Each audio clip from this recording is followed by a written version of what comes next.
we live?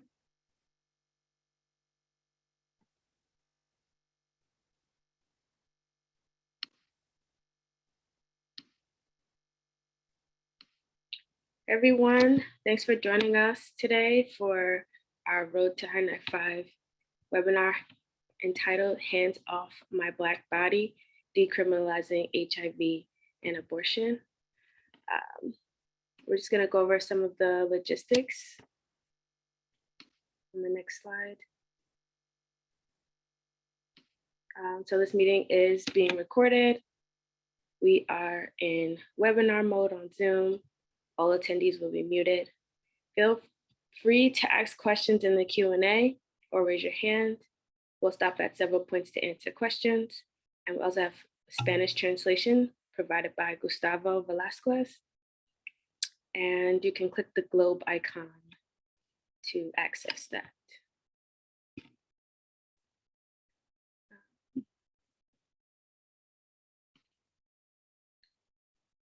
Next slide, please. All right, I think this is me. Hi, everyone. Happy to have you all with us. So just a little agenda for our presentation today. We're going to talk a little bit about the Health Not Prisons Collective. Then we're going to move into our panelist discussion, and then we're going to let you know some resources on how to get involved with Health Not Prisons, as well as some abortion access resources as well. Yeah, next slide, please. Yeah, so we couldn't get going without doing a little bit of recon at the start of this presentation. So a little poll for all of you. We have a question here. Do you see a strong connection between the criminalization of abortion and HIV? 1 will be there's no connection. 2 will be there is a tiny connection. 3 will be neutral or you don't know. 4 will be somewhat of a connection, and 5 will be there's a significant connection. So if you could just vote in the poll on your screens, that would be great.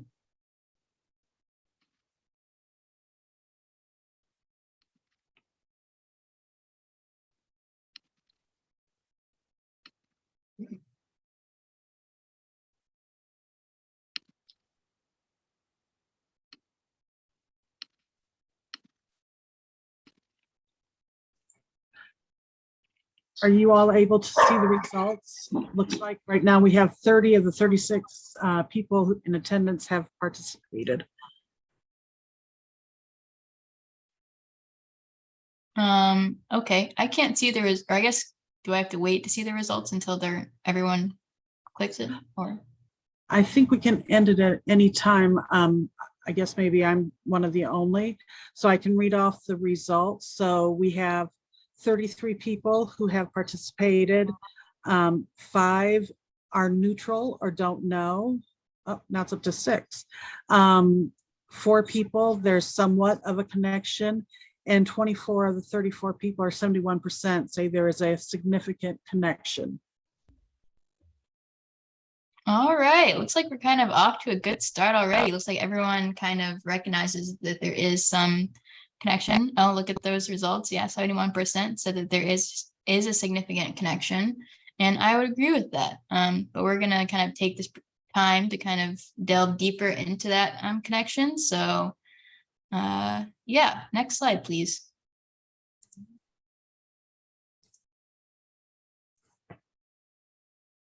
Yeah, so as I mentioned, again, this webinar today is co-sponsored by the Health Not Prisons Collective. We are a collective of 5 organizations with the primary mission of decarcerating public health. Our primary vehicle for doing that at the moment is through HIV decriminalization. So we are kind of, through our collective, we're building an intersectional grassroots kind of approach to HIV decriminalization. In the process, we are elevating the leadership of BIPOC people living with HIV. So Health Not Prisons Collective is composed of 5 partner organizations, as I mentioned: Positive Women's Network, Transgender Law Center, the U.S. People Living with HIV Caucus, the Zero Project, and the Counter Narrative Project. Next slide, please.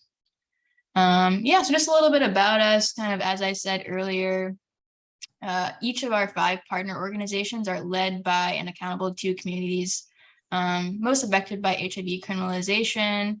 We have a variety of, strategy and tactics that we use, primarily education and training, grassroots and grass tops organizing, policy analysis and advocacy, and a whole lot more. So that's kind of what we do. You can read more about us at the link right there.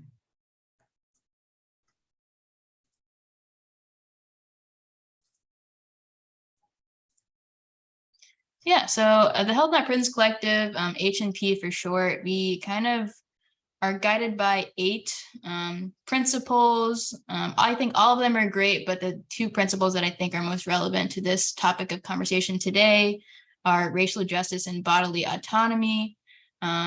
So racial justice, because HIV justice is a racial justice issue. We know that a lot of the kind of issues in terms of accessing care for people living with HIV who are people of color, who are Black people, that all stems from anti-Black violence. That all kind of stems from white supremacy and having this lack of access and just lack of access to actual healthcare, but also just kind of basic daily necessities. And a lot of the framing that I think I have around racial justice and HIV justice comes from a report that came out a few years ago that's called Demanding Better. I'd recommend everyone read that. And then another principle that I think is really guiding our conversation today is bodily autonomy and reproductive justice. So that is another kind of principle that H&P really believes in. We recognize that people living with HIV are whole people, and we recognize that we want them to have the best quality of life possible. So that kind of includes not just having access to the care they need around their, HIV needs, but also, around their reproductive choices and having the autonomy to make those reproductive choices in a way that best makes sense for them. So that's kind of why we named this presentation Hands Off My Black Body. It wasn't just a catchy title. We really wanted to emphasize that, the government, like the state, is really trying to kind of reach in and steal away our collective autonomy. And that's kind of why we're here today, to kind of discuss that, that desire of the state to kind of steal away that power and oppress people further. So that's kind of what we'll be talking about today. Next slide, please. And I'll turn it over to my co-host, Sallie, for this slide.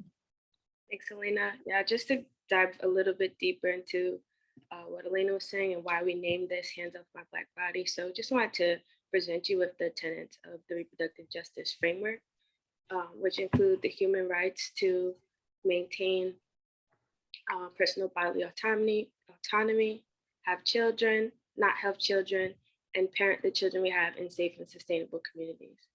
As I'm sure most of y'all have heard, the recent decision in Dobbs v. Jackson Supreme Court case, it basically leaves abortion regulation up to the states, and some states have already sought to completely or effectively ban abortion. So let's make the connection. Reproductive justice and HIV justice are both racial justice issues. Anti-Black racism drives lack of access and vice versa.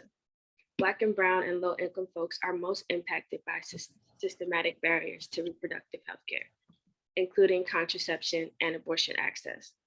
Racial inequity is embedded in the HIV epidemic in the United States. Black and brown people are disproportionately impacted by the enforcement of HIV criminalization policies and anti-abortion policies. We also mentioned bodily autonomy. Bodily autonomy is a fundamental human right. Both abortion criminalization and HIV criminalization violate the right to bodily autonomy. Human rights should never be conditioned on HIV status or ability to get pregnant, but here they are. But we hope that by the end of this webinar, you'll all understand that on an even deeper level.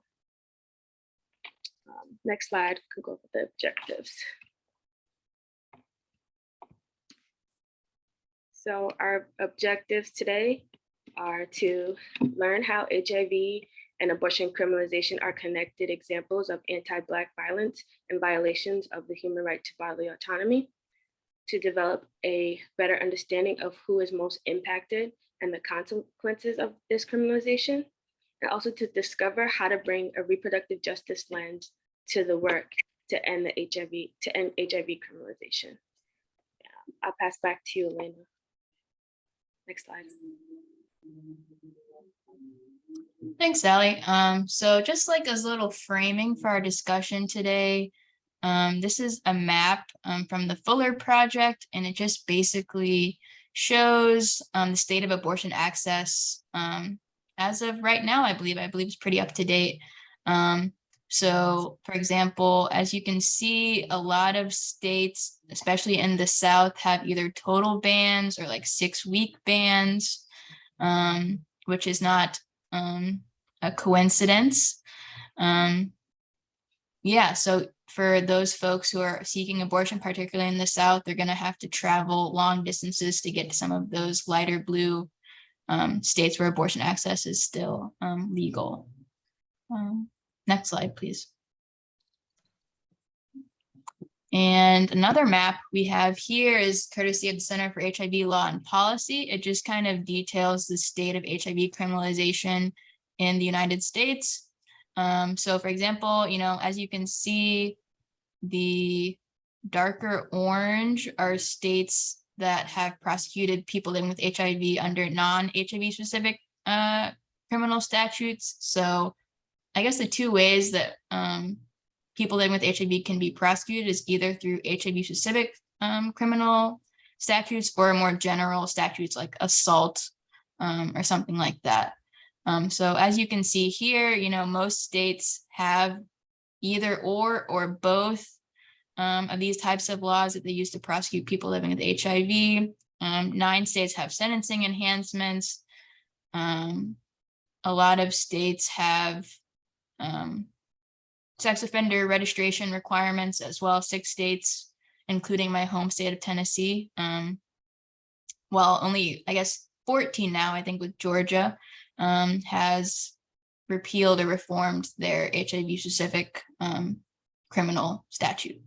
So as you can see, like based on this map, the state is definitely trying to criminalize people living with HIV, and they're very successful at it. There's really not a lot of states that are kind of untouched by HIV criminalization. Next slide, please.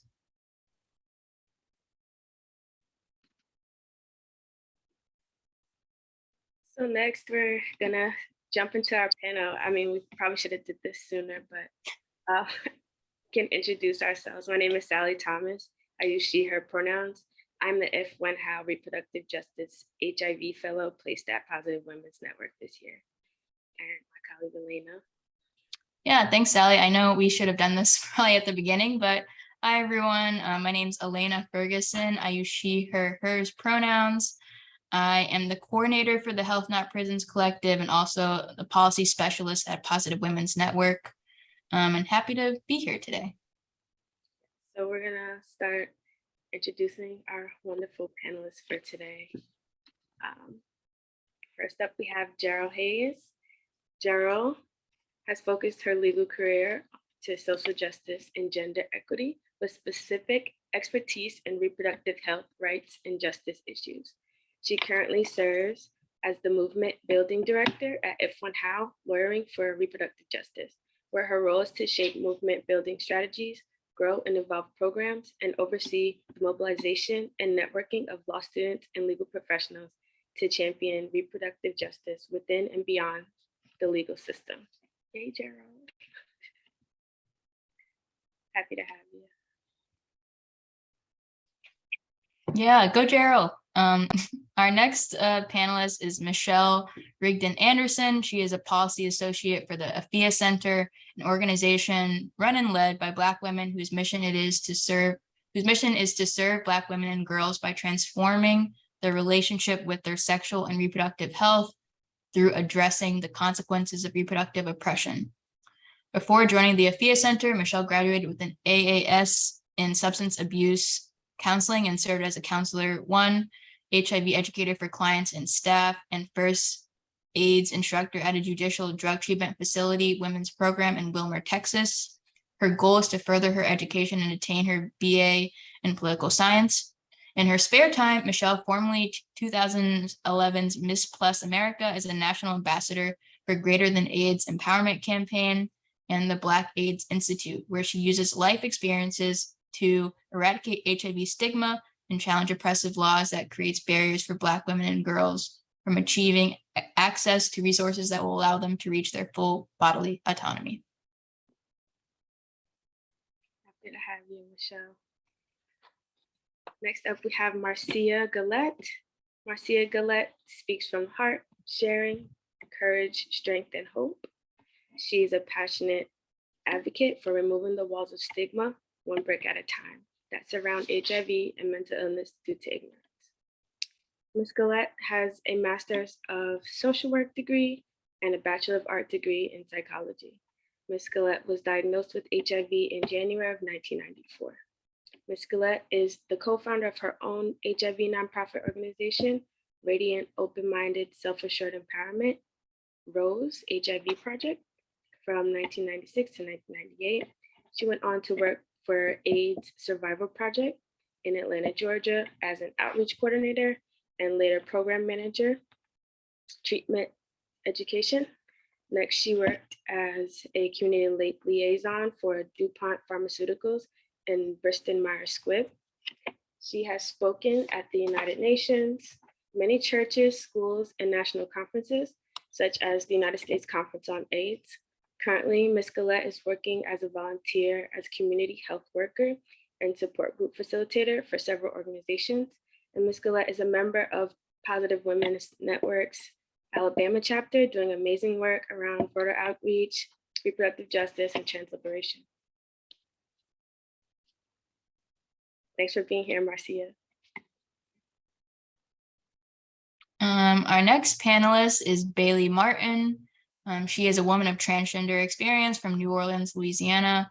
Baile is a public and motivational speaker, health educator, mentor, peer, and support group facilitator in New Orleans and surrounding areas.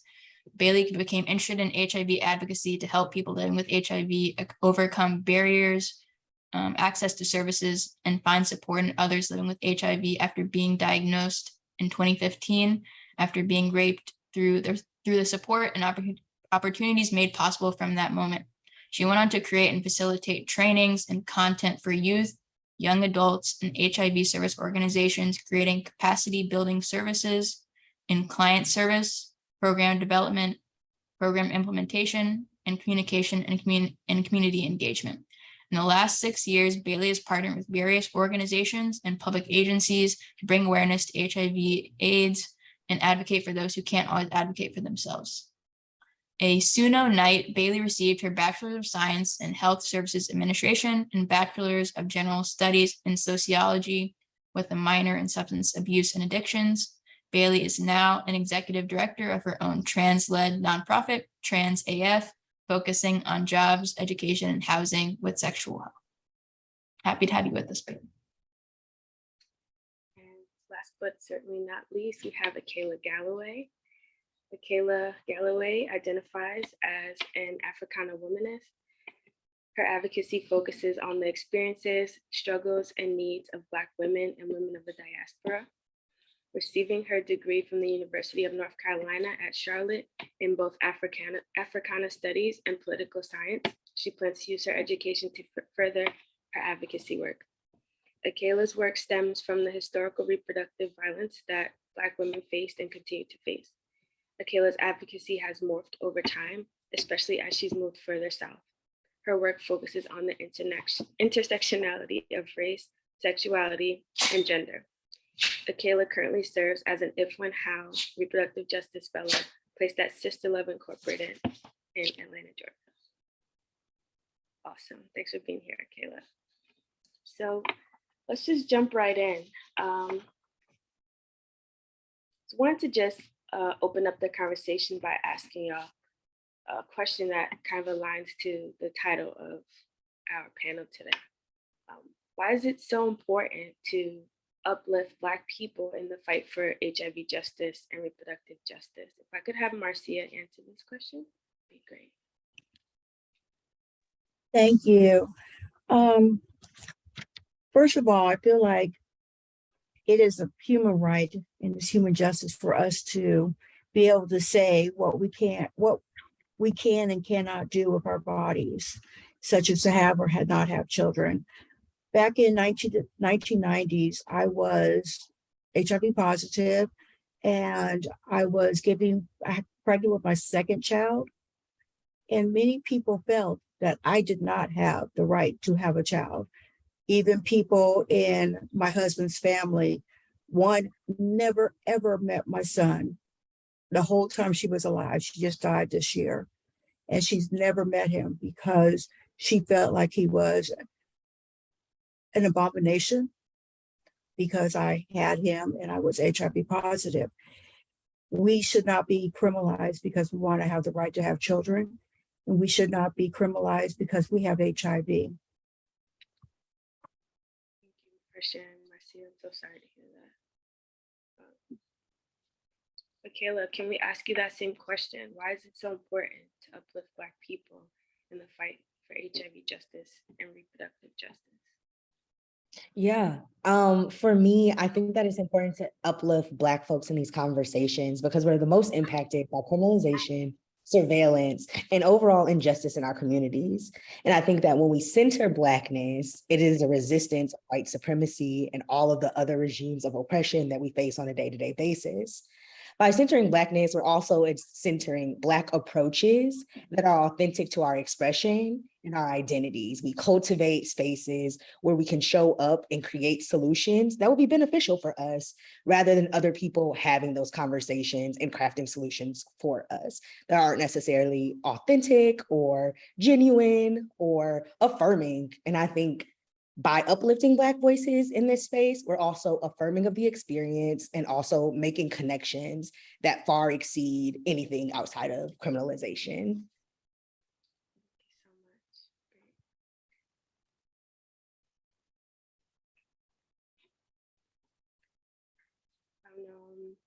I'll ask Jeryl, how would you, Michelle, sorry. How would you define HIV criminalization, abortion criminalization, reproductive oppression, and how are they part of a larger web of state violence and over-policing? So I can barely hear the question. I didn't hear you. I can repeat that. Can you hear me better? Yes. Okay. How would you define HIV criminalization, abortion criminalization, reproductive oppression, and how are they part of a larger web of state violence and over-policing? You almost answered your own question. HIV criminalization and abortion laws are all reproductive oppression. You know, that is a tool used to design to ensure that people, Black folk, brown folk, marginalized folk do not have access to the healthcare that they need, because we know that right now all this is governed by white supremacy. We know it's all about power. So in order to keep folk from not having the power that they need to be able to take care of themselves and their family, they'll try to dwindle away our rights to make the assumption that we can no longer be able to stand up for ourselves because we don't have a voice. It's not by circumstances these things that are happening the way that they're happening now. Again, it's all driven by white supremacy and capitalism, period. Agreed. Thanks for that answer. And Gerald, I wanted to ask you, where does self-managed abortion fit into the mix of this? Yeah, so this is just a reminder. I don't know that you all are folks that need reminding, but reminder nonetheless, criminalization is a tool of oppression. It's a tool of legal oppression. And, you know, I have spoken with folks who say things like, oh, you know, our criminal justice system is broken. And no, it's not broken. It is working exactly as it was designed to work. These are tools that are meant to marginalize folks, to oppress folks, and to target specific folks to control as many aspects of their lived experience as possible. And we see that specifically with self-managed abortion. As a reminder, you know, with the what was most at risk with the sort of overturning of the legal protections of Roe was really the risk of criminalization. It was present before the Supreme Court decision happened, and it's even more pronounced in the aftermath. And that is, you know, there are specific folks who are more likely to be surveilled, who are more likely to be criminalized, who are more likely to have their choices questioned. So in particular, you know, the big thing about abortion criminalization, about HIV criminalization, about reproductive oppression, it's whose decision-making power is being criminalized, is being questioned, being targeted. And we know who that typically is. And so, you know, people of color are disproportionately impacted by the loss of protection because they're at higher risk of being criminalized. And specifically with self-managed abortion, what is happening is people are taking into their own hands safe, effective methods, but because, you know, states want to use their laws as tools of oppression to criminalize people for their pregnancy outcomes, we see the ways that, you know, if somebody presents at a medical provider or at a hospital with complications from a self-managed abortion, that they are being questioned, that they are being, you know, that their methods, their intention, their decision-making power is being questioned.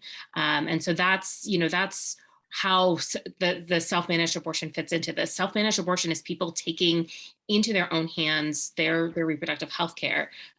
For as long as people have been able to get pregnant, they've been self-managing their abortions. And the practice of self-managing abortions is older than the practice of obstetrics and gynecology. So we know that, you know, for a long time, and in particular in the Black community, there have been methods that have been passed down. There have been cultural ways that people have been, you know, we've been taking care of ourselves, of our own community.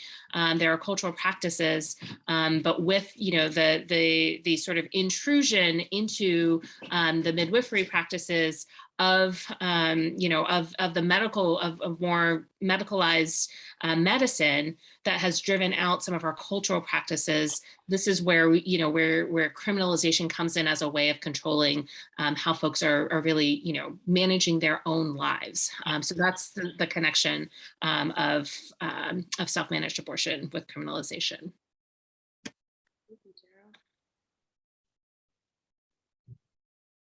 Thank you so much for that, Jeryl. I guess moving us along, this is a question for everyone, anyone who'd like to share. Where do you see the intersections of HIV and abortion criminalization in your everyday lives and work?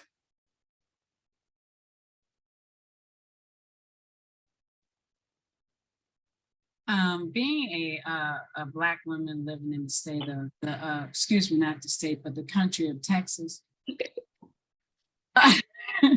every time I walk out the door, you know, someone living and thriving with HIV, even though I am not of childbearing years anymore, thank God, because I have 3 lovely kids and 8 grandchildren. I don't need no more children.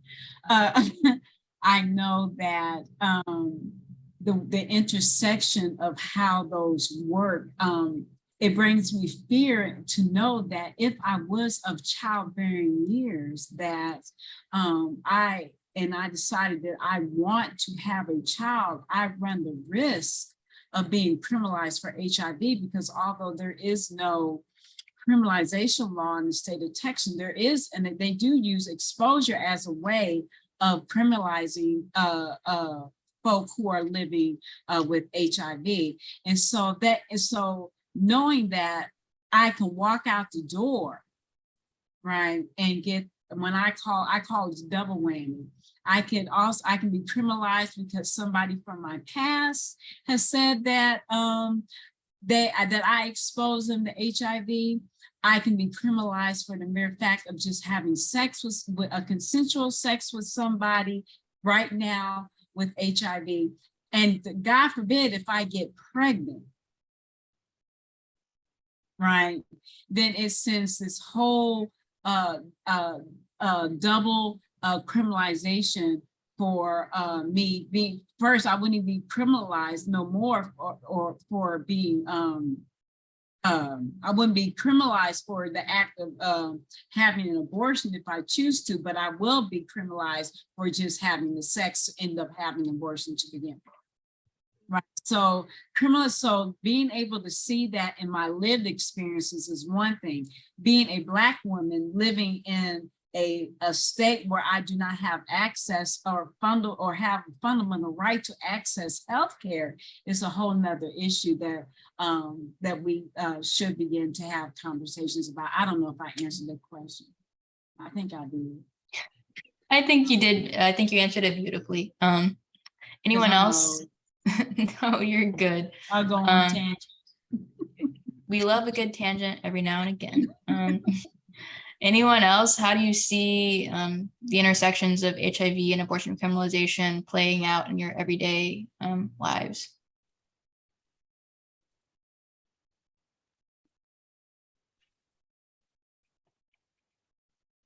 So I can just say, you know, it's challenging to now live in a country where there's so many hodgepodge mix of rules and that uncertainty about, you know, what risk you might have just being in our bodies. I'm fortunate I live in Maryland, which is a fairly progressive state, but I learned by looking at that map that they actually have prosecuted folks, and so, you know, the way that we are constantly now under this threat of, you don't know, you know, how you might be criminalized. You don't know which of your decisions could result in having some sort of interaction and engagement with law enforcement. You know, particularly as Black women, knowing that we are more likely to be surveilled, that we are going to have our decisions, you know, questioned and criticized. You know, personally, it just means that, you know, even for folks who do live in relatively progressive states, there are still prosecutors who, you know, will find ways. So we're not safe, you know, we're not safe necessarily. From a work perspective, you know, recognizing the ways that, you know, as an organization that is focusing on wanting to change how the law is being used, wanting to, you know, look at and challenge the laws being used as tools of oppression, as an organization that wants to make sure that we're educating law students, our legal fellows, and lawyers who are part of our lawyers network about these issues, and making sure that they understand the ways that the law is being used as these tools of oppression, and making sure that we are helping those folks to recognize and connect the dots of these issues, and how they are linked to these larger systems of oppression, and specifically the legal system that is being used to oppress folks, and the inherent privilege that we have as legal professionals, and why it's our responsibility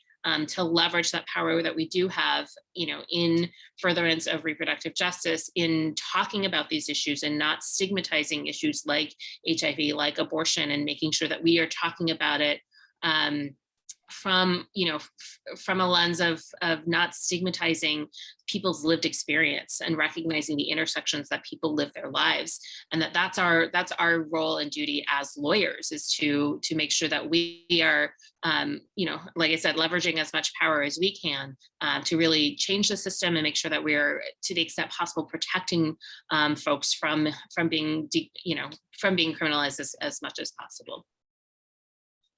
Thanks so much, Jeryl.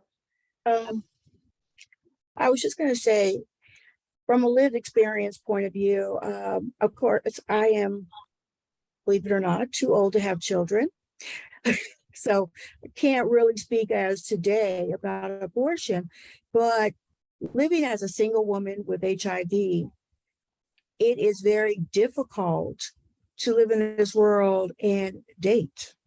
For one, if I do not tell someone that I have HIV and we have sexual interactions, then I can be criminalized. Even in a state of U equals U, and I have been undetectable for so many years, I can't count. But yet, if I disclose, there's been incidents where I have felt like my life was in danger just by telling the gentleman, or you want to call him a gentleman, that I'm HIV positive. So where are my rights as a woman living with HIV? If I disclose, I could get killed, or if I don't disclose, I can go to jail.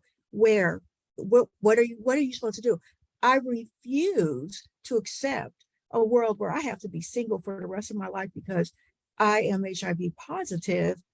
That where's the rights in that?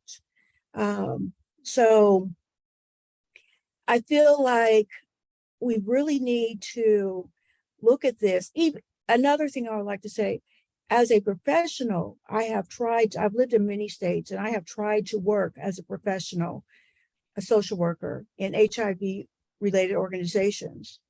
And I have found that unless I'm going to work the jobs like peer advocate or something like that, I have been denied access to jobs. I'm not saying where I live right now, because I have not looked where I live right now. But in many places, I feel like that's in a way saying, okay, we're working in the HIV community, but we can't accept people who are living with HIV working as our therapists and counselors and social workers and case managers because they're HIV positive. So it's making sort of internally incriminating us just because we're HIV positive, and we're not expected to have roles like that. And I know with PWN that is not the case. Thanks so much, Marcia. I also wanted to discuss how the HIV movement orgs and the reproductive justice orgs are seeming to work siloed, but there are a few that are doing both. So I want to hear from Akayla at Sister Love about some of the intersections that you see present in your work every day. So present in my work, obviously there's a lot of HIV criminalization, and then we just had our 6-week ban go into effect a couple of weeks ago. So those are kind of where we stand on a political landscape.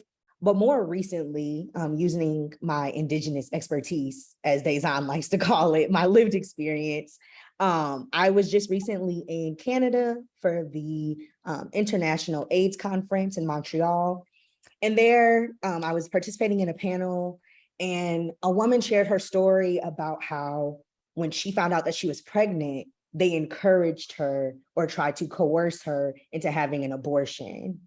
And to me, that was a different level of infringement upon bodily autonomy than I'm used to seeing. I'm used to seeing the criminalization of the behavior and not necessarily the reproductive coercion side of it. So when I was there, I was forced to confront the fact that because we live at the intersection of all of these systems of oppression and repression, that many people just lack access to adequate HIV prevention, treatment, but even testing. And then we have to think about retaining care, viral suppression. We talked about U equals U a little bit earlier, and making sure that we're like knowledgeable in all facets of this, because Sister Love is the oldest sexual and reproductive health organization in the Southeast. We kind of have that reputation in the community. We provide free testing, but it's about me as a person that is doing policy and advocacy to figure out how best do I advocate on behalf of a community? What does that look like? And because of these layers of oppression, people are denied the autonomy to freely make those decisions about their bodies, their relationships, their reproduction, their children, their sexuality, their gender. And in order to adequately address those consequences of like just the foundation of prejudice that America is built on, it has intensified effects for those who are living with HIV. So I think weaving my reproductive justice background with HIV advocacy wasn't as difficult as I would expect, because as we've already touched on, they're both functions of reproductive oppression. Reproductive justice provides us an intersectional analysis and framework that allows us to mention and consider all of those aforementioned systems of power and oppression and repression, and get to kind of the root causes and the impact of these reproductive oppressions on people living with HIV and those looking to control their own pregnancies. Go off, Akayla. Thank you for your answer. I want to also invite Baile to answer this question. In your experiences, professionally or personally, have you seen the intersections of HIV and abortion play out?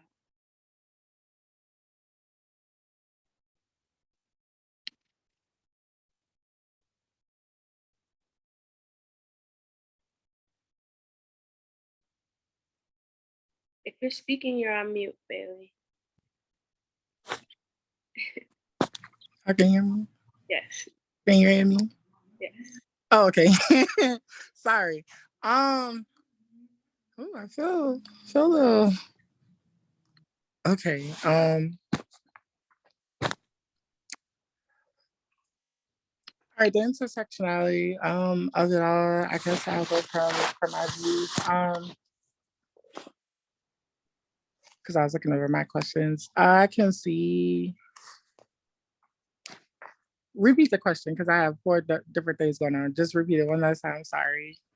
That in your experience, professionally or personally, have you seen the intersections of HIV and abortion play out? I'll use an I statement. So a friend of mine, no name, she is pregnant right now. She just came out being tested positive. And it was a whole little issue of what the hell am I going to do? Then, her and the person she's dealing with, rocky situation, different other additives going on. So it's a stressful moment on her. And so now, with her thinking like, well, I want an abortion, can't get the abortion because of things going on right now. So it's at the point of, how am I going to deal with telling this person this, but also I'm pregnant. And from my experiences, just like, my normal thing, sit them down, talk. Also, if you feel comfortable having a person to, I come in and mediate, be like, hey, well, these are some of the things that you can do. These are, options that we can do to get y'all better and into care. So from what, in this past week or two, I went to this training out in Atlanta. So it was something new for me. I can't bear children, but like I tell people when they be like, oh, you're not a woman, in all those cases, you can't have children. Oh, okay. Well, I mean, that's fine. I'm like, they have cis women who are barren, so they can't have children either. So what that means. But as far as like speaking from that case in point, it's harder for me to, it was like, with her going through those emotions, because I feel where you were. I felt her as far as where she was coming from with being diagnosed, and also finding out, she was pregnant. And it gave me, I want to say I felt where she was, because it's one of those like, oof, how Michelle was saying, like a double whammy feeling of like, oh, well, damn, this was one thing. Now this is another, like, oh, okay. But in the training, just moving forward and talking with her and her partner, letting them know like, well, it's not a blame game as far as the first issue, but going forward, like how you can move, there's different meds that you can take that prevent moving forward, as well as how you'll both get into care, make sure that everything is going to move forward peacefully as far as that, but also keeping yourself in good health and not going off on a deep end. And I guess if that maybe kind of answered, I drifted off into other things. Sorry, I have a tendency to do that. But that's how I could correlate as far as for me. But it's still like a in progress moment of just checking in and type stuff like that. So that's it for me, how I can correlate it. If that helps. Awesome. Thank you. Kind of Thank you for that answer.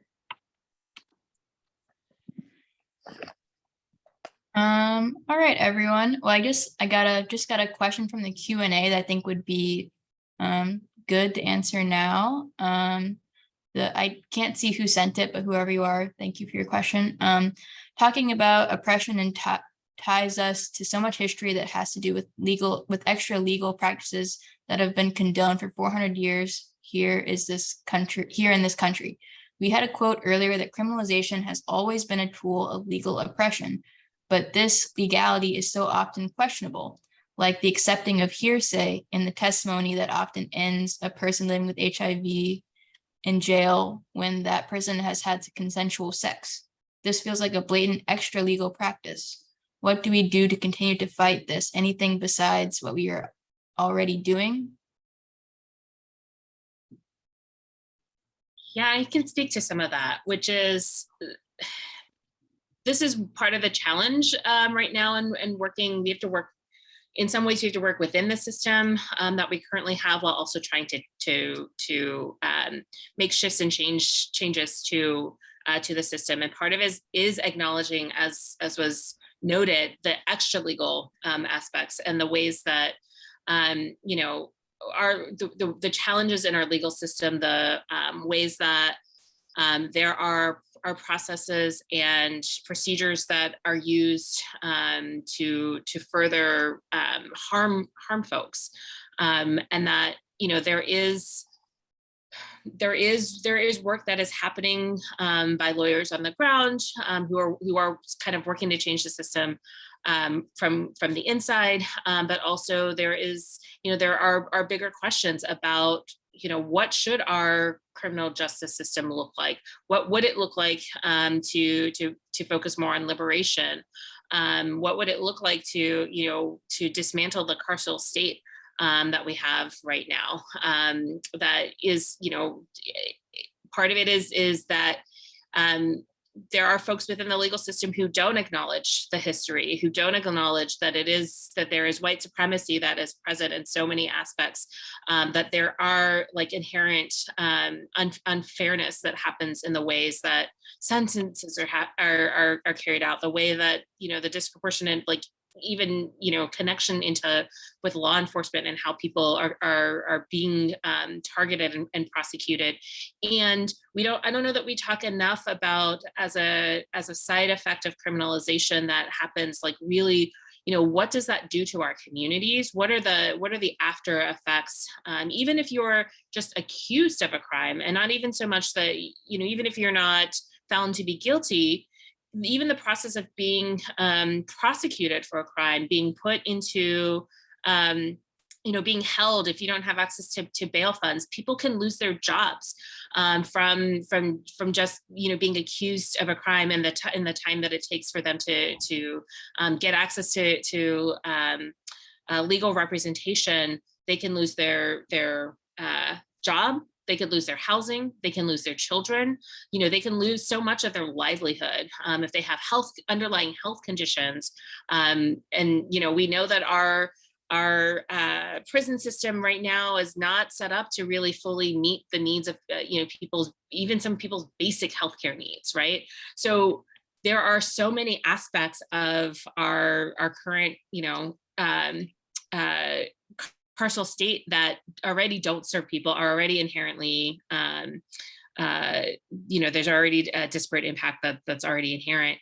So the work that happens is the collective work of abolitionists, of folks who are really, working to dismantle our carceral state, to really raise awareness of so many of these issues, and to help people to understand what those lived experiences are. So getting more, lifting up the voices of people who have been incarcerated, who have, had negative interactions with our carceral state, so that these stories are getting shared, so that people fully understand the impact of what our current system, the impact that it's having on families, the impact that it's having on our communities, and helping to push for major change and major reform. It's a great question. That is a very good question. And I actually want to come, again, the lived experience, but I actually was taking a medication for HIV. I'm not going to say the medication, but it caused some psychological inappropriate behaviors. And I was traveling along the road with my children, was in a little fender bender. I was not in my right mind, so I left the scene. A moment of clarity said, come back to the scene. I came back to the scene, moment of non-clarity, and I started to walk away, and the officer said, wait a minute, I'm not done with you. And I'm like, I told you that, but I also spilled out that I was HIV positive. And in my delusional state, I thought that was something to get me off. Well, in front of my kids, 3 police officers tackled me down. One accused me of trying to bite him. And my husband was in Texas at Fort Hood. So I spent 10 days in jail, DeKalb County Jail, for anyone who's in the Atlanta area, that was not easy. And then I spent 3 years on probation. Now, what they wanted to prosecute me was attempted homicide of a police officer, all from a fender bender. Due to the advocates in the Atlanta community, I don't know who did it for me, but somebody was back there backing me behind my back and really spoke up and advocated for me, because all I got was 3 years of probation. But when that time was served, it took 18 years. It was supposed to be cleared from my record. It took 18 years to get it off of my record. And I can't prove that it's because I was HIV positive, but it kept me from getting jobs. When I was finally made it to social work, I completely was blackballed in the state of Virginia, because by the time they got it off my record, I had already applied to all these agencies. And although they couldn't use it against me, they already knew. So it also traumatized my kids. Even today, my kids are, one's going to be 28 next week, the other one's 23. And to this day, that's a very vivid memory for them, and very traumatizing memory, to see their mother attacked by 3 officers, what it looked like to them, and then put in jail. Thank you for sharing that story, Marcia. I think that it really brings to light what discriminalization looks like in real time, and how Black folks are treated when they are having encounters with police officers. So really, really do appreciate you sharing that story. Akayla, you wanted to add? I saw at the end of the question, what can we do that we aren't already doing, or how do we change? And I just wanted to take the moment to just uplift that story, because first of all, our lived experiences is the most important data that we have, because they're going to tell us that, oh, I don't know if that's because you were HIV positive. I don't know if that was because you're a Black woman, you're a Black man. And there's all of these things to combat what we're feeling and what we know. Although we might not have the language to attach to the behavior, we know what this is. It's inherent at us. We can feel it just operating in the world. So one of my things that I like to do is, I think that we need to first change our language. Because when we call stuff like this violence, and we're 10 toes about this is a violent practice, then we can begin to change the narrative. And then once we change the narrative, we can shift culture. And then that's really what we need. So if we're consistent and we're not allowing people to tell us, oh, I really don't think that's because you're Black, because you're a woman, because you're queer, because you're trans. I think it's because of this other reason. It's like, no, it was. And it's violent. It is the homophobia. It is the transphobia. It is the racism. It is because I have a disability. It is because of this reason. So now let's get to the root cause. I think a lot of times we're socialized to believe that, like, just as traumatized folks, that we are seeing trauma where it doesn't exist. But no, because we are traumatized people, we recognize that trauma when it happens again, when we are re-traumatized in our daily lives. So I think by giving language to the abuses and the violence that we're experiencing and continuing to be 10 toes on calling it what it is, that we can shift the culture and create change. That's all I wanted to add. Thank you, Akayla. I think kind of spinning off from that same kind of topic is how these criminalization policies are colluding with the state to reinforce reproductive oppression. So, like, we're talking about in Texas, for example, how they're using like a bounty hunting scheme to get folks to report others who are aiding and abetting abortions. Like, can anyone speak to that and how that might look similarly to HIV criminals? Yeah, I can speak a little to from the medical profession, and that, you know, particularly for people who are specifically on the pregnancy aspect, for people who are criminalized because of pregnancy outcomes. The primary place that people are turned in are from medical professionals, are from partners or ex-partners who are, you know, who want to either control a situation or quote unquote punish somebody for a situation, or family or friends of that person who don't agree with the pregnant person's decision. And so, you know, there is not in any state, there is no requirement of medical professionals to report to law enforcement someone that they suspect of self-managing an abortion. There is, you know, there's no reason that medical professionals should be involving law enforcement in the exam room, in our medical setting. They should be providers of care. That should be the extent of which, you know, they are connecting with patients, is to provide care, is not to report them to law enforcement.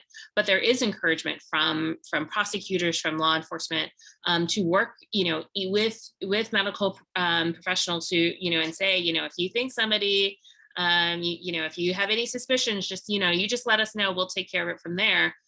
Where they are, you know, sort of forming that collusion to get information. There are times when, you know, generally speaking, law enforcement is not supposed to speak with a patient when they are under, you know, coming out of anesthesia, coming out of influence. There are medical professionals who, like, they are supposed to restrict access to patients. And in some cases, you know, they're not doing that. They're allowing detectives to come in and talk to somebody while they're under sedation, while they're still recovering from a medical procedure. That is against, that sort of violating that person's rights. But, you know, they're not following what the protocol is actually supposed to be to protect their patients. So that's just one example of the ways that, you know, law enforcement is working with folks to kind of collude in those situations. Thanks, Jeryl. Akayla, do you want to add?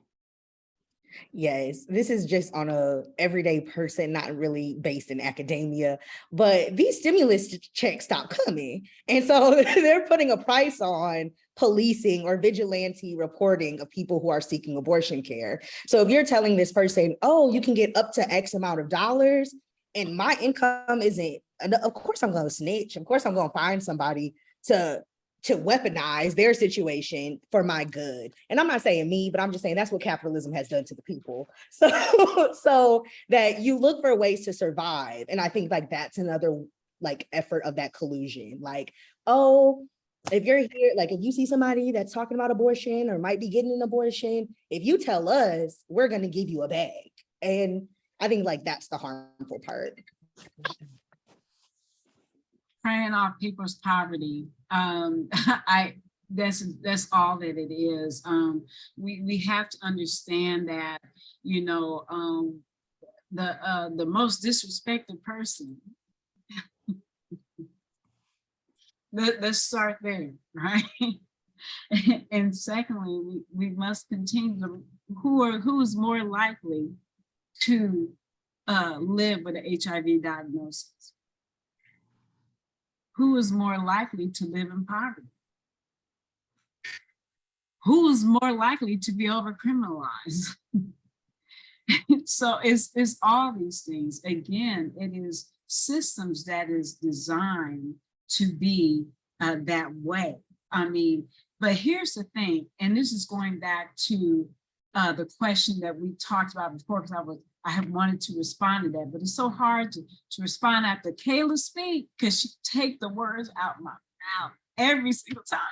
I know I was gonna say that, but you good, girl. I love it.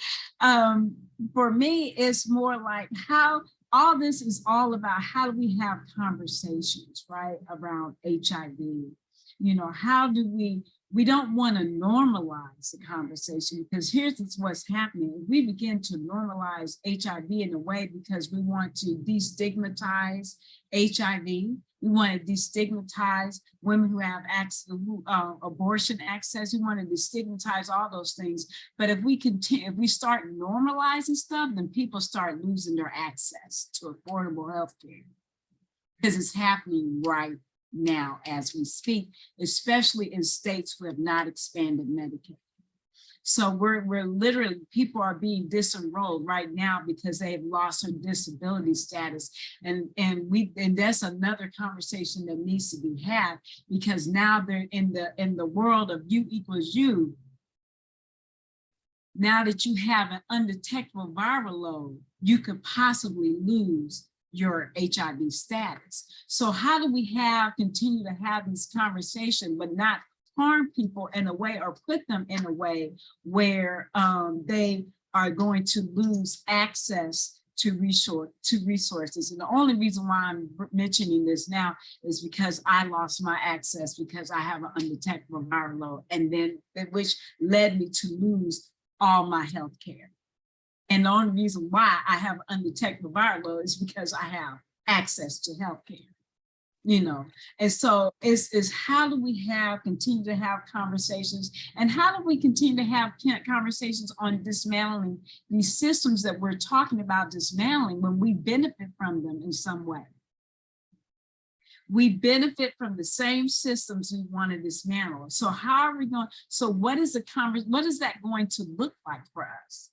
Right? While we're sitting here saying this needs to happen, what plan do we have in place to ensure that these things are happening, to ensure that Black folks still have access, to ensure that Black folks still have full bodily autonomy, to ensure that Black folks are be able to reach their fullest potential? We have to begin to have these conversations, because it's about time. Because while all this is cute and fine right now, us having this conversation, what is the end game?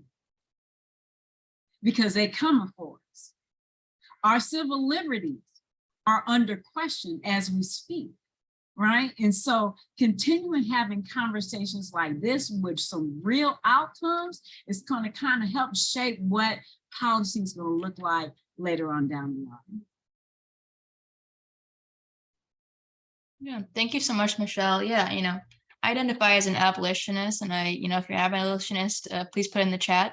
We love abolitionists around here. But yeah, I think a part of abolition is definitely, we always talk about like dismantling the carceral state, but the flip side is that you have to build something new. So I think kind of people forget about that side of abolition, while also kind of recognizing that, it would do a disservice to, people who are visioning these better futures for us, to make it so that they have to have it all figured out like tomorrow. Like it's going to be a long visioning, a long imagining process. We just have to keep that in mind. I know we're kind of running low on time, so this is probably going to be our last question before we hop into the Q&A. So yeah, in terms of, the fight for abortion access, the fight to end HIV criminalization, how important is it to be trans inclusive when we're in these spaces? Because a lot of people don't really make that connection or don't understand like why it is necessary, while we're building new things and why we're trying to combat the things that already exist. Yeah, why is it important to be trans inclusive? Headed to you, Baile.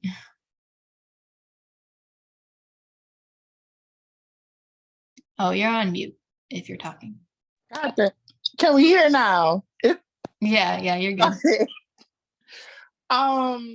So sorry. We on one of the podcasts I was on a few days ago, one of the girls brought up a similar question. As far as like, going on with having spaces for trans women in different groups that involve a lot of cis women. And my question was to her as a rebuttal, being that I am a trans woman and that I still go through the same things that you all go through, as far as I'll speak to, going through the mental states of dealing with guys or just through the whole access of it. She was like, okay, so it was on a clip, it was on TikTok. Can't find it anymore. I think they may have taken it down. It was outside this abortion clinic. They had a few trans people out of there in a fight, and one of the people on the other side was like, excuse my French, what the F are y'all there for? This has nothing to do with you. But yeah, in all, as a trans woman, and like I tell people, at the end of the day, I will always be trans, but I am a woman first. And then it goes into I am Black, but then it's so many different varieties of how and how I'm describing myself, because like, yes, I am Black, but yes, I am also trans, but yes, I am also a woman, but yes, I'm also this, but yes, I'm also that. So I have different subtypes. I am like an onion. I have different layers that's going to devolve who I am and who is Baile. This is Baile. And those are the characteristics that describe me, just as well as my friend. This is Anna, but she's also a Black woman. And she's also this person, there. But making space for me into this comes in too far as where I see your struggles, I see your battles. These are something that I may not cohesively get to or get to that experience, but it's not saying I can't experience it, because just as I said before, they do have some women who are born barren who cannot have children, but that doesn't extinguish the clarity moment of wanting to have children. There's adoption, and then for people, you're saying, oh, well, there's no stop abortion, and oh, well, they have people. Well, that one of the people was like, oh, well, you can give it up for adoption. Some people don't. They're not able to access into that. They don't have a lot of things to go in far, and I'm going off topic, but but it brings to mind where there's a girl, she doesn't want the kid. She goes in through this whole private adoption issue, and then at that moment of clarity, once you have that child, it's all, the moment of glory, like, oh, I want my child. But yet you still now have this person, this trans woman, and her partner who have paid for your surgeries, who've done all these things and invested the time and amount of money that they would invest if this, if she was able to. Now, you've chosen to like keep the child, which it's a negative and positive aspect, because when when you talk about it, it's like, oh, you're really playing God in this type of moment with a child, unborn child, but it's like in a realistic part of when you're thinking about it, and this child is for this couple. Like, you've signed this contract, you've done this, and now you're taking it back because you've had that moment. But then when you look at it from one person, it's hard to get into, because it's a lot of legalities of it, and I didn't know, but it's a lot of legalities into these situations. But making space, in a sense, for trans women is where cis women held hold. here in the South, and I'll say in Louisiana, especially New Orleans, it's a variety of aspect. Meaning, far as some women don't acknowledge trans women unless it's how we say, oh, what's the T on him? And like I have to tell them, like, you know, it's going within the LGBTQ community, you know, in the beginning it was with the gays, and then, you know, you switch over to now after my sis Amaya Scott thing came out in 2010, and the whole wave is like the new foundation of trans this and this and this. It's like a new wave, and then every girl they see, you know him, who's this? And it's, you know, you get sucked into the world of like, oh, you my new friend. Oh, okay, that's cute. All right, I'm fine. And then, you know, you go through, well, what about him? And then you're getting questioned on different things like, well, who this person you with? Why is this person here? And then it goes into touching on a lot of the questions from earlier, what hearsay and she say, as far as, well, I saw such and such with such and such. Oh, and you know, I heard such and such. And that's where here in New Orleans, like it's the first or second thing you'll get. One, oh, you're gay. And first off, I, as a Black trans woman, I identify as straight. So he's not, I think you got to mix up, but okay, however. But then the second thing is, oh, I heard such and such, you know, so such and such probably got, you know. And then it's from there, then now this person has spread this rumor to this rumor to this rumor. And as you know, some of us have played, you know, the whisper, you know, the whisper game. You say one thing, by the time you get down to the 10th person, I said the sun is yellow, and now it's like, oh, mama cooking chicken on Sunday. Like, where did it go wrong? So, including spaces. I'm sorry, I told y'all I'd go off. I'm sorry. Including trans women into the spaces, cis women, especially like within the reproductive spaces. Again, from going to that space, I did see a couple other trans women there, and that was nice. Being that we were able to give our experience, and did my phone? Oh, I'm up here. I'm sorry. I seen somebody black out. Sorry. Seeing and getting our view and takes of it all, and then hearing from there, it created this amazing little workshop that the experience, it was like, oh, okay, so I see where our dialect and where we coexist and how we are. And it's not in the sense of the battle, and speaking from a New Orleans perspective, it's not a one-on-one type of battle. Like, I'm not coming for you, sis. Like, this is here, and you know, we straddle along. Like, there's no, I don't see the line of the difference between here and here, because like it's at the end of the day, it is what it is. Like, boom and boom. So I received my time. Sorry. Thank you so much, Baile. Yeah, I think if we, you know, if our end goal at the end of this finish line is liberation, you know, we can't get there without our trans friends, particularly our Black trans friends. So I think that is a reason enough to bring them along with us as we are advocating around these really important topics.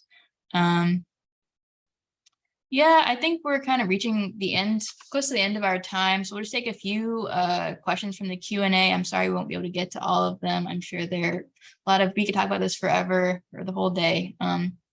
But yeah, I guess just the question I see right off the top from Robert Settle. Hi, Robert. What is your hope for the future of reproductive health and human rights? And what would be your advice for the field?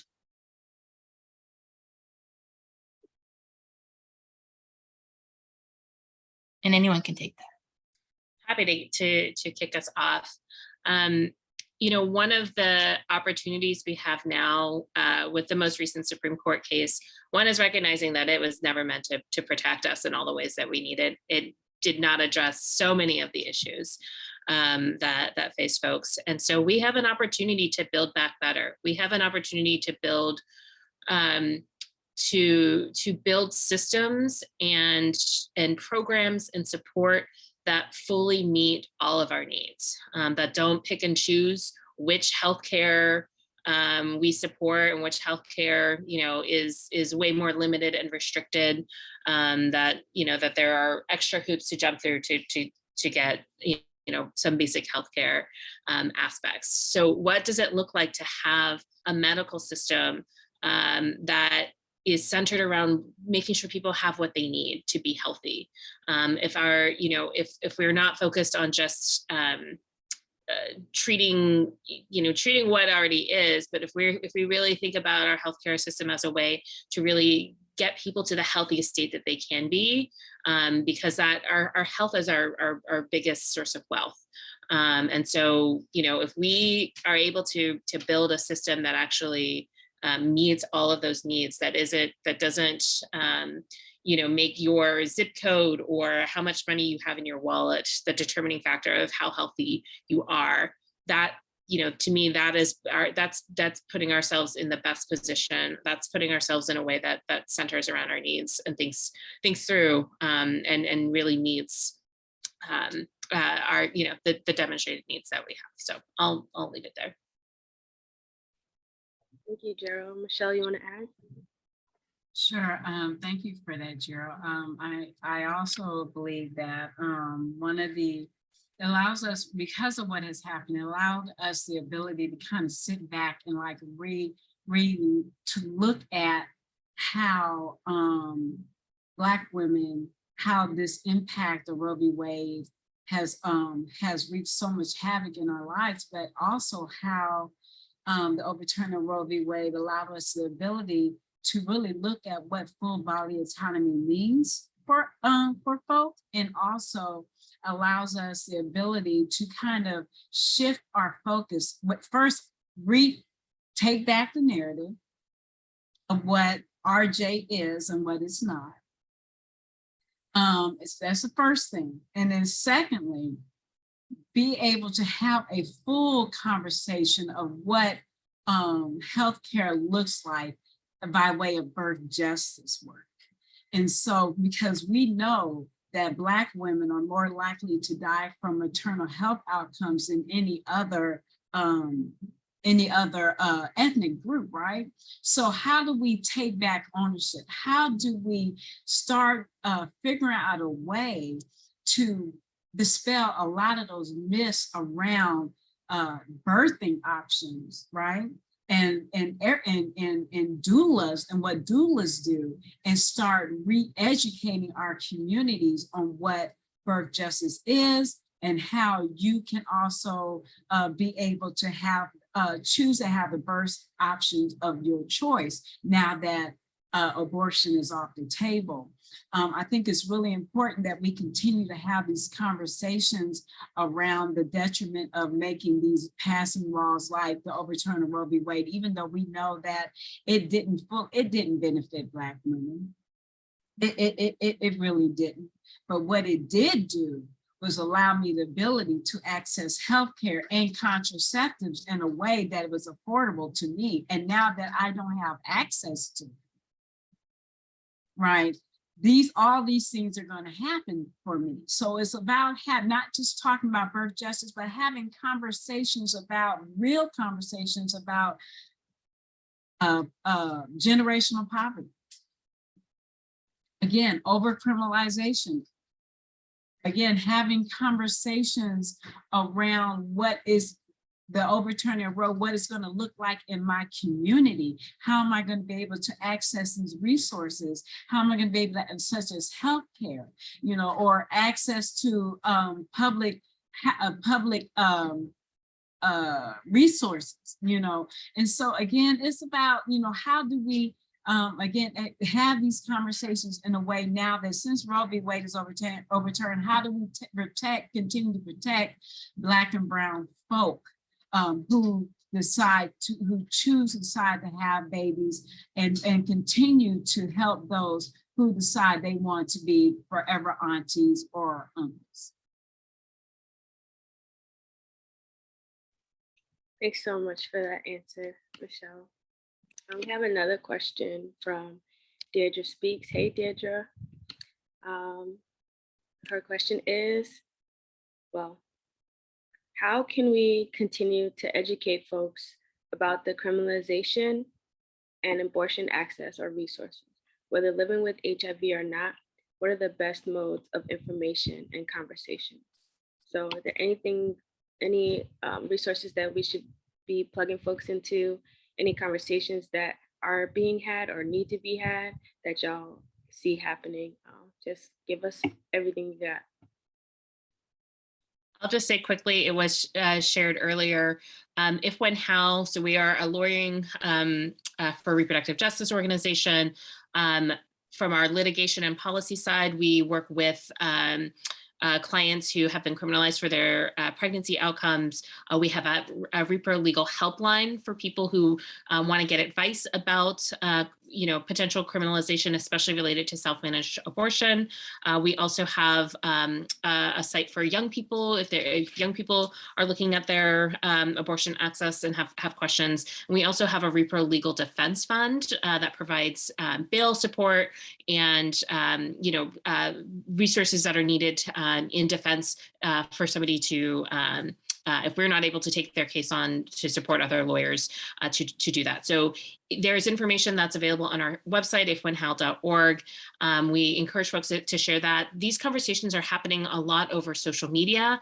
So the more that people are sharing this information, talking about this more actively among folks, so that, again, we're working on destigmatizing these issues, that we're talking about how prevalent they are. These are our lived experiences. You don't have to think about them as being limiting. We want folks to expand who they're talking to about these issues.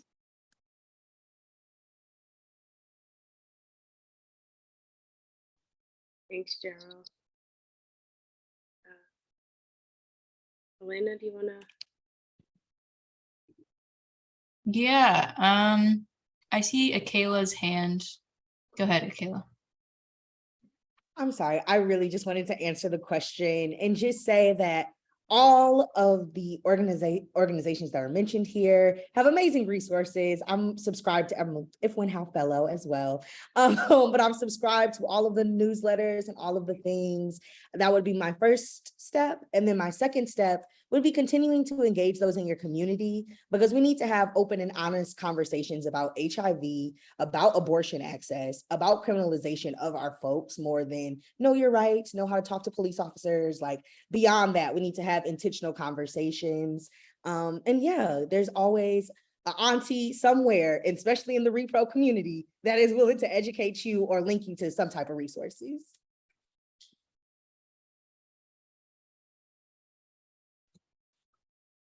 Thank you, Akayla, and thank you so much to all of our presenters and our incredible facilitators. We really have been blessed to have this conversation today. Just wanted to quickly let everybody know that we do have a couple of informational points about the HIV is not a crime. Can we go back a slide? Thank you. So for HIV is not a crime, we have talked quite a bit about it as an incredible opportunity to come together with fellow advocates to learn, to plan, to strategize. The next one is coming up. HIV is not a crime 5. Can't believe it's our 5th one. They are really powerful opportunities to learn. It is going to be June 4th through the 7th of 2023. And it will be in Emory, Virginia. We'll have the scholarships and application process open before the end of the year. But we do have, if people are all full of energy and want to get some of that out, we do have the art contest that is launching soon. And we have an informational webinar on Monday, August 1st. That has already happened. So we will go ahead, and I'm sure if you look at the Zero project, they will have a link to the webinar about how you can go ahead and submit some artwork. We have some really incredible pieces that have been submitted in years past. And if you are a poet, if you are a writer, if you are someone who sings or does any painting or anything else like that, we would love to have your art as part of this process. And then I will turn it back over to Elena or Sallie for the next piece about HMP. Yeah, thanks, Barb. So as I stated earlier, this webinar is co-hosted by the Health Not Prisons Collective. If you would like to receive more information and updates from Health Not Prisons, you can sign up to receive our quarterly newsletters, as well as other updates at the link on the screen. We also at HNP, we have some really exciting webinars coming up next week as well. So the first webinar is next week, August 16th. The presentation is entitled Tennessee Blues, Exploring HIV Criminalization in Tennessee. So if you live in Tennessee, if you know somebody who lives in Tennessee, if you're just interested in the impact of HIV criminalization in Tennessee, please register here at this link. We also have another great webinar the next day, August 17th, on the Repeal HIV Discrimination Act. It's supposed to be a really great conversation, bringing in a lot of great panelists about the Repeal Act. So if you want to show up for those, please register at the links here. And I'll turn it over to Sallie for our abortion access resources. Sure. So again, just want to, can we get the next slide, please? Just want to update folks on what we can do and how to get involved in the fight to liberate abortion. So we can take PWN's pledge to fight for reproductive justice. Donate to your local abortion funds. I know we mentioned that during the panel, but it's very, very crucial to making sure that folks can actually access the care that they need. Got to keep the independent clinics open. So let's do that. Call the If When How Repro Legal Helpline for legal questions about self-managed abortion. And sign up for action updates through Liberate Abortion. All of those links will be dropped in the chat for folks to access. And finally, just want to say thank you to our panelists for an amazing, amazing conversation, much needed and timely conversation. Elena, thank you. Kelly behind the scenes, everyone for making this happen, the Zero Project. Everyone involved for making this happen. Do you want to close out, Elena? Yeah, thanks, Sallie, and thanks everyone for attending tonight's conversation. Thank you to our panelists for your amazing reflections. I think Kamari has already dropped the evaluation in the chat, so if you could please fill that out, it would greatly help us continue to make these kind of great intersectional conversations happen. Yeah, thank you to Kelly, our person behind the scenes, and everyone at Zero Project.